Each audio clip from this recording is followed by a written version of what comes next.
Hello friends, welcome to my channel Solve Maths Easily. In this video we are going to solve Cardva Explore Mathematics of class 8 और हम solve कर रहे थे chapter number 12 understanding quadrilateral, जिसका मैंने exercise 12.1, 12.2 already solve कर दिया। 12.3 का मैंने क्वेश्चन नंबर 1 और 3 इसके फर्स्ट पार्ट में सॉल्व करके अपलोड हो चुकी है। क्वेश्चन नंबर 4 में उस वीडियो में नहीं सॉल्व कर पाई थी, तो क्वेश्चन नंबर 4 बस हम इसमें सॉल्व करेंगे। तो देखिए 12.3 ये आपका एक्सरसाइज है, ठीक है। इसमें 1 2 3 4 क्वेश्चन है, तो क्वेश्चन नंबर 4 लेफ्ट है, तो उसको मैं इस वीडियो में आपको सॉल्व कर देती हूँ। तो एक्सरसाइज 12.1 12.3 कंप्लीट हो जाएगा। क्वेश्चन नंबर 1 2 और 3 मैंने ऑलरेडी अपलोड कर दिया है। तो चलिए बिना टाइम वेस्ट के स्टार्ट करते हैं।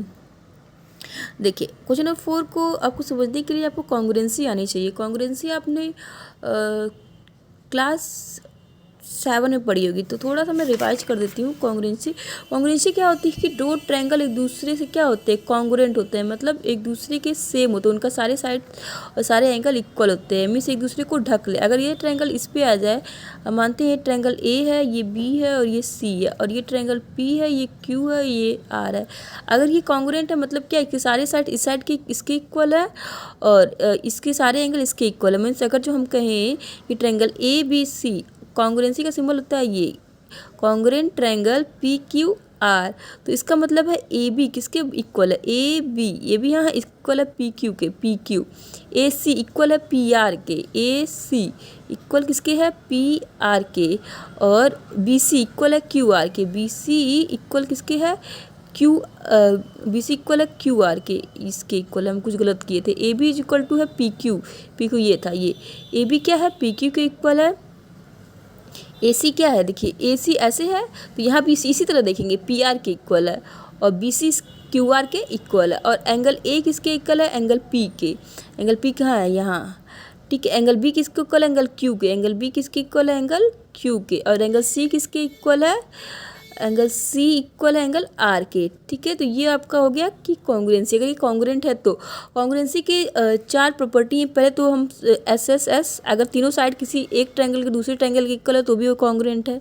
दूसरा A S A means angle side angle, अगर ये दो ट्रायंगल के दो एंगल और साइड इक्वल हैं तो भी कॉन्ग्रुएंट है। मतलब ये एंगल साइड फिर एंगल ऐसे होना चाहिए, ये इस तरह से इक्वल होना चाहिए, एंगल साइड और एंगल, ठीक है। एस से एस है, साइड एंगल साइड, दो साइड और एक एंगल, ये साइड एंगल साइड, ठीक है। और तीसरा क्या होता है, आर एच एस मीन्स ये राइट एंगल ट्रायंगल में लगता है, ये 90 के इक्वल होगा हाइपोटेनस, और वो उसमें कुछ इक्वल हो जाते हैं, ठीक है। और एक और है ए ए एस, दो एंगल और साइड, मतलब कि दो एंगल लगातार होनी चाहिए। जैसे ए ए एस, ए एस में क्या था, पहले एंगल था, फिर साइड था, फिर एंगल था। और ए एस में क्या है, एंगल एंगल और साइड। तो ये हो गई आपकी, छोटा सा मैंने बता दिया कॉन्ग्रुएंसी। चलिए अब इस क्वेश्चन को लगाते हैं।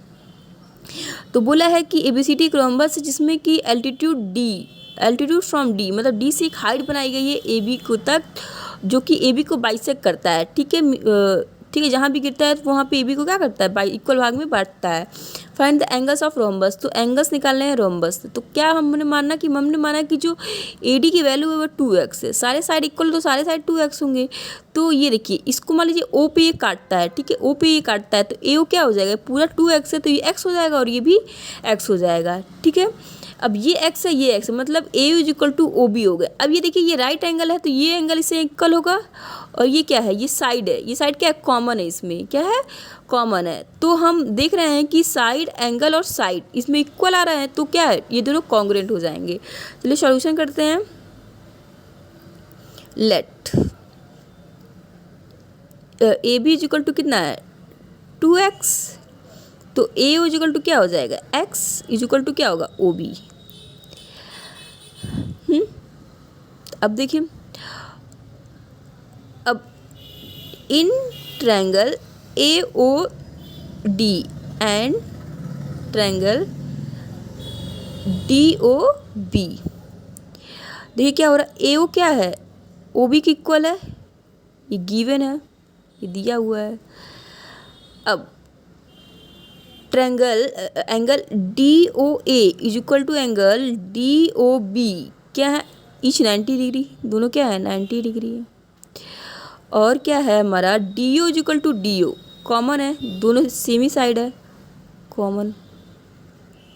तब क्या हो गया हमारा angle A O D congruent हो गया किसके, ट्रायंगल बी ओ डी के।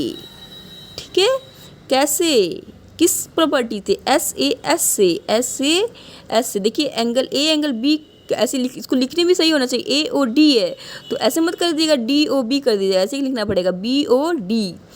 ठीक है, ये देखिए बीच वाला एंगल इक्वल होना चाहिए, ओ हो गया, और साइड भी हम ए ओ था तो ए ओ बी ओ, और D O B O, D O मतलब O D O D O D O D. ठीक है, अगर आप मतलब गलती से अगर डी ओ बी लिख देते हैं तो डी ओ यहाँ पे होता है, डी ओ ए ओ के इक्वल थोड़ी ना है। देखिए डी ओ ए ओ के इक्वल थोड़ी ना है, तो गलत हो जाता है। तो हमको यहाँ पे ये हम कैसे भी लिख सकते हैं इन ट्रायंगल ए ओ डी और डी ओ बी, लेकिन इसको लिखते वक्त कॉन्ग्रुएंसी लिखते हुए हमें ध्यान देना पड़ेगा इक्वल एंगल इक्वल साइड पड़े, तो A O D is equal to B O D.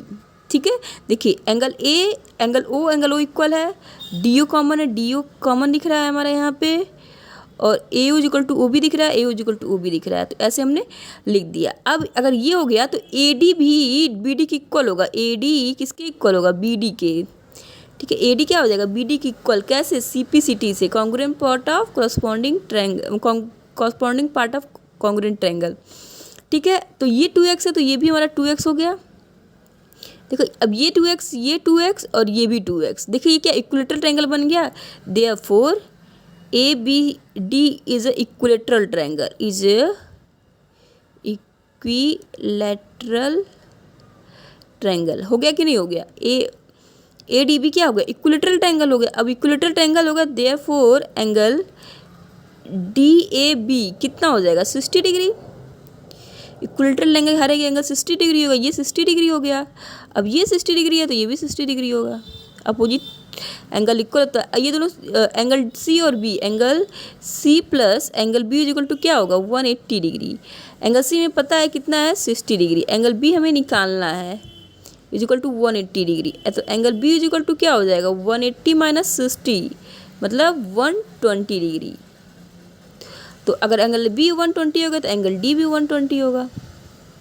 ठीक है, therefore angle A is equal to angle C कितना है, 60 डिग्री, और angle B is equal to angle D कितना है, 120 डिग्री। तो चारों एंगल हमारे आ गए। तो आई होप समझ में आएगा। एक बार मैं और एक्सप्लेन कर देती हूँ कि कैसे आपका होगा। ठीक है, देखिए यहाँ पे दिया हुआ है एक रोहम्बस है, ठीक है, जिसको डी से एक एल्टीट्यूड बनाते हैं ए बी की तरफ, तो ए बी को इक्वल पार्ट में काटता है, तो हमें सारे एंगल्स फाइंड करने हैं। हमने माना ए बी क्या है, 2x है, अगर ए बी 2x तो सारे साइड 2x हो जाएंगे। ठीक है, तो ए ओ जो कितना हो जाएगा, x हो जाएगा, ओ बी भी x हो जाएगा। क्यों, क्योंकि ये बाइसेक्ट कर रहा है डी ओ ए बी पे। तो अब फिर हम ट्रायंगल ले लिए ए ओ डी और बी ओ डी ले लिए, तो A O equal to O B है, A O equal to O B हमने अभी बताया गिवन है। D O A is equal to D O B है, D O A is equal to D O B है, क्योंकि हर एक angle 90 degree है, और डी ओ क्या है, एक ही साइड है तो कॉमन है। तो triangle A O D congruent हो गया ट्रायंगल बी ओ डी के, तो A D is equal to B D हो गया, A D is equal to B D congruent है कि सारे पार्ट सारे साइड सारे एंगल बराबर होते हैं। तो हमने ये देखिए ये 2x है तो ये भी 2x हो गया, ये भी 2x हो गया, तो इक्विलेटरल ट्रायंगल हो गया, ए बी डी एक इक्विलेटरल ट्रायंगल हो गया। तो एंगल ए हमारा 60 डिग्री होगा, अगर एंगल ए हमारा 60 डिग्री होगा तो एंगल सी भी हमारा 60 डिग्री होगा, क्योंकि अपोजिट एंगल इक्वल होते हैं रोम्बस के। और angle C plus angle B 180 degree होता है, मतलब सप्लीमेंट्री होता है। तो अगर ये 60 डिग्री है तो angle B is equal to 180 degree minus 60 degree, तो 120 आ गया। Angle A is equal to angle C जो 60 डिग्री निकल गया, angle B is equal to angle D 120 degree निकल चुका। तो इस तरह हमारे चारों क्वेश्चन सॉल्व हो गए एक्सरसाइज 2.3 के। वीडियो अच्छा लगेगा तो वीडियो को लाइक करिएगा, और मेरे चैनल को सब्सक्राइब नहीं किए होंगे तो सब्सक्राइब कर लीजिएगा। अपने दोस्तों के साथ शेयर जरूर करिएगा, क्योंकि शेयर करेंगे ये तभी मैं और वीडियो बनाने की मुझे मोटिवेशन मिलेगी। लोग देखेंगे तभी ना मोटिवेट होंगी, तभी बनाऊंगी। तो ठीक है, हमेशा की तरह ध्यान रखिएगा। टेक केयर, बाय बाय, मिलते हैं नेक्स्ट वीडियो में।